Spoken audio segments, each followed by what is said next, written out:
সরকারিভাবে নিষিদ্ধ জামাতে ইসলামী কিভাবে প্রকাশ্যে রাজনীতি কার্যক্রম করছে এমন প্রশ্নের জবাবে দিয়েছেন দলটির আমির ডক্টর শফিকুর রহমান। তিনি বলেছেন, যারা আমাদের নিষিদ্ধ ঘোষণা করেছেন সে সরকারই তো ইতিমধ্যে এ বিষয়ে আর বলতে চাই না। শফিকুর রহমান বলেছেন, জামাতে ইসলামী কোন ঠাসা ছিল না, আমরা আপনাদের পাশে ছিলাম, সঙ্গেই ছিলাম।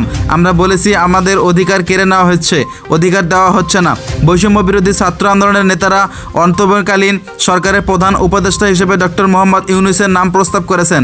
জামাতের এটাকে সমর্থন করে কিনা জানতে চাইলে শফিকুর রহমান বলেছেন, ছাত্রদের সম্মান করি, তাদের আমরা অত্যন্ত শ্রদ্ধার সঙ্গে ধারণ করি।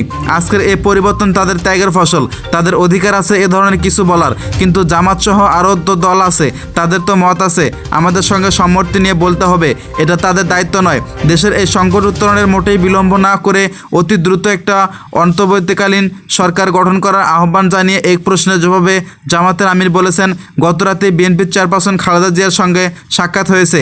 এ সময় দলের কেন্দ্রীয় নায়েবে আমির মুজিবুর রহমান, সহকারী সেক্রেটারি জেনারেল হামিদুর রহমান আজাদ, আব্দুল হালিম সহ আরও বেশ কয়েকজন নেতাকর্মী উপস্থিত ছিলেন সেখানে।